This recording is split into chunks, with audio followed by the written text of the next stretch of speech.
Welcome to the next video of the lecture series of literature review and systematic literature review. इस video में हम ये पढ़ेंगे कि हम लोग लिटरेचर रिव्यू को स्टाइल कैसे करते हैं। हम कोई भी चीज़ पढ़ते हैं या किसी भी टॉपिक के बारे में कुछ इन्वेस्टिगेशन करते हैं, हर एक चीज़ का एक प्रॉपर स्टाइल होता है। ठीक है, एक इंसान अपने आप को किस तरीके से कैरी करता है वो उसका स्टाइल होता है।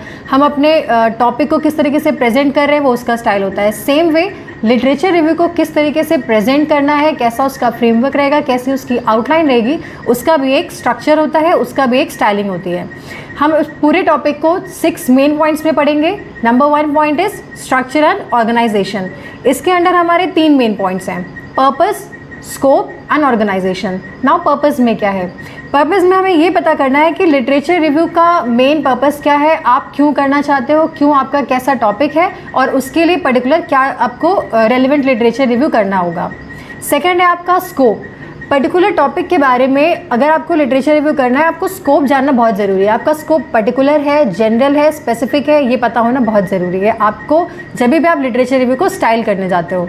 Number 3 is organisation. Now briefly आपको कुछ भी जो भी आपका रिव्यू है उसको आपको आउटलाइन करना पड़ेगा, ऑर्गेनाइज करना पड़ेगा। ऑर्गेनाइज मतलब होता है आप उसको किस तरीके से किन फॉर्म्स में ऑर्गेनाइज कर सकते हो। लाइक आपको उसको प्रेजेंट करना है, किस फॉर्म में प्रेजेंट कर सकते हो, ग्राफ के फॉर्म में करना है, पॉइंट्स के फॉर्म में करना है, बुलेट के फॉर्म में करना है या पैराग्राफ्स के फॉर्म में करना है। उसके बाद हम आते हैं अपनी मेन बॉडी पे।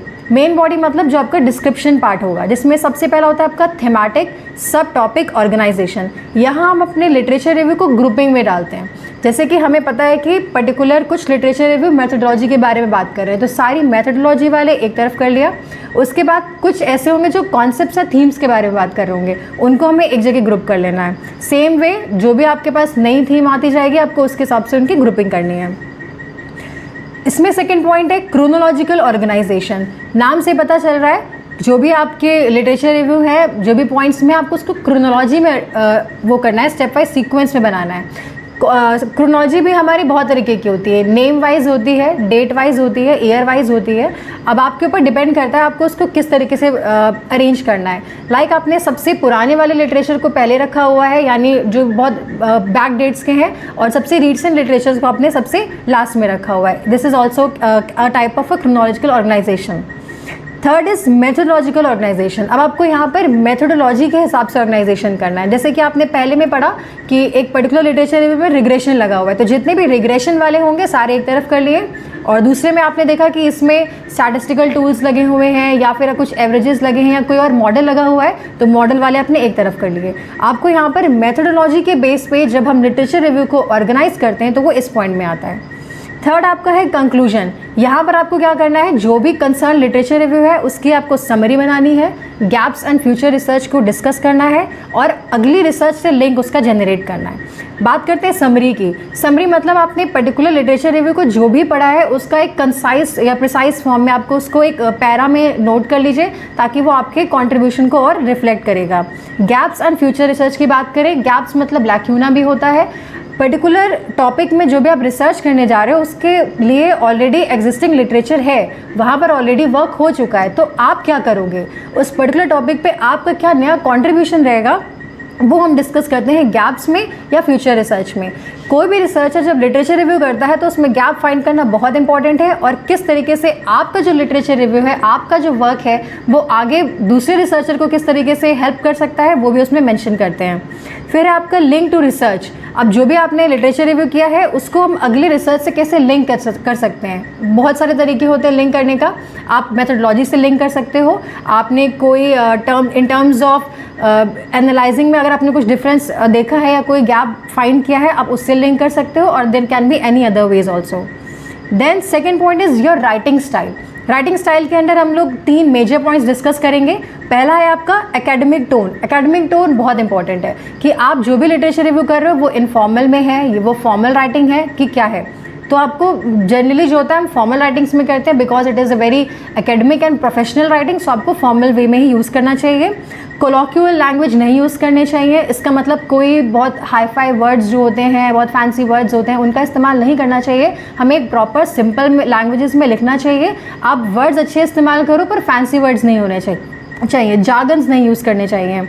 फिर दूसरी बात होती है कि एकेडमिक डिसिप्लिन भी उसमें फॉलो होता हुआ दिखना चाहिए। यानी अगर आप कोई भी लिटरेचर रिव्यू कर रहे हो तो उसमें पता चलना चाहिए कि वो एक एकेडमिक वे में लिखा हुआ है। एकेडमिक वे में लिखने का मतलब होता है उस लिटरेचर रिव्यू के पीछे एक एकेडमिक बैकिंग होती है। यानी अगर आप कहीं से भी लिटरेचर रिव्यू उठा रहे हो, देख रहे हो, तो उसने कैसे लिखा है उसका एक रेफरेंस ज़रूर लेना चाहिए। दूसरा है क्लैरिटी एंड प्रिसिशन। नाम से पता चल रहा है कोई भी लिटरेचर रिव्यू करते हो उसको क्लैरिटी होना बहुत ज़रूरी है। क्लैरिटी मतलब उस पर्टिकुलर टॉपिक के बारे में आप जो भी लिखने जा रहे हो, जो भी उसकी समरी बनाने जा रहे हो, उसका एक क्लियर पिक्चर आपके माइंड में होना चाहिए। उसके क्या मेजर पॉइंट्स हैं, क्या रेलेवेंस है, उनकी क्या फाइंडिंग्स रही हैं, उन्होंने कौन सी मेथोडोलॉजी लगाई है, वो सब आपको उसमें लिखना चाहिए और प्रिसिशन में लिखना चाहिए। यानी किसी भी टॉपिक के बारे में आपने कुछ भी पढ़ा, एक लंबा सा पैराग्राफ नहीं लिखना है उसके बारे में, उसको समराइज करना है, सिंथेसाइज करना है, एनालाइज करना है और उसके बाद उसका एक फ्रेमवर्क तैयार करना है। थर्ड हम बात करते हैं कोहेशन और कोहेरेंस की।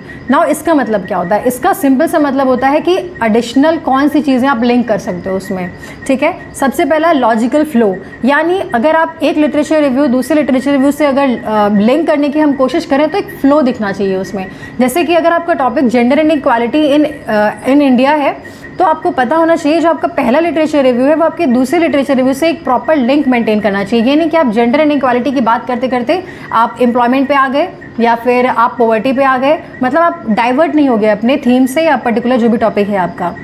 टॉपिक के सेंटेंसेस बहुत इंपॉर्टेंट है। यानी अगर आप जो भी लिटरेचर रिव्यू कर रहे हो उसका जो टॉपिक है उसका सेंटेंस क्या है आपको प्रॉपर मेंशन करना चाहिए। उस टॉपिक से अगर आप कुछ रेलेवेंट इन्फॉर्मेशन निकाल सकते हो वो भी ज़रूर बताना चाहिए। उसके बाद आता है समराइज एंड एनालाइज। जो भी आपने पढ़ा है उसकी एक प्रॉपर समरी तैयार करनी है, उसको प्रॉपर एनालाइज करना है, बहुत इंपॉर्टेंट है।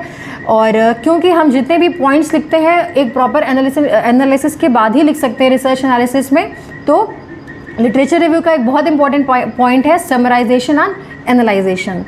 Number 4 is referencing and citation. ये भी बहुत इंपॉर्टेंट है। जब भी आप किसी अपना लिटरेचर रिव्यू करने जाएंगे, आप जहाँ से भी लिटरेचर रिव्यू को देख रहे होंगे, पढ़ रहे होंगे, वहाँ पर आपको एक चीज़ नोटिस करेंगे कि उनकी एक रेफरेंसिंग है, एक पर्टिकुलर स्टाइल की रेफरेंसिंग है, कुछ साइटेशन है। जैसा कि मैंने आपको पिछली वीडियो में बताया था, APS स्टाइल है, MLA स्टाइल है, शिकागो स्टाइल है।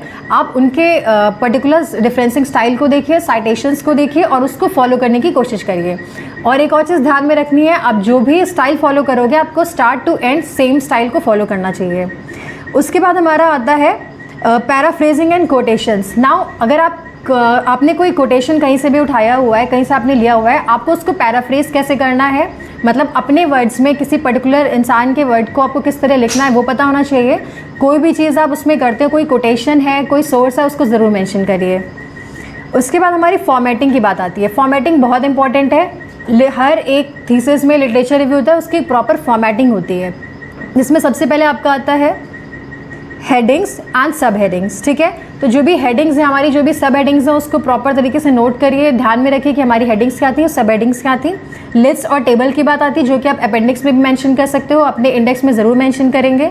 मार्जिन क्या होना चाहिए, स्पेसिंग क्या होना चाहिए, फॉन्ट क्या होना चाहिए, फॉन्ट का स्टाइल क्या होना चाहिए। These are very relevant topics related to the literature review, आपको इसको ध्यान में रखना चाहिए।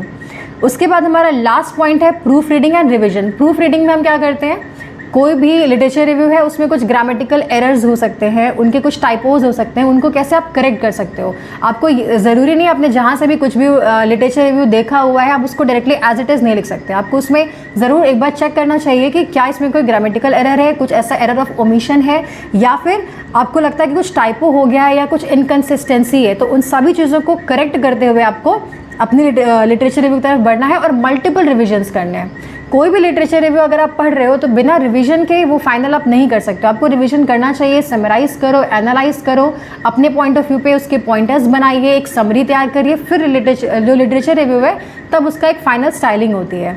तो जैसा कि अभी तक आप 2 वीडियोज़ में ये समझ चुके हैं कि लिटरेचर रिव्यू क्या होता है, उसका एक बेसिक इंट्रोडक्शन क्या है। दूसरी वीडियो में आपने ये पढ़ा कि कौन से स्टेप्स फॉलो करके हम एक प्रॉपर फ्रेमवर्क तैयार कर सकते हैं लिटरेचर रिव्यू का।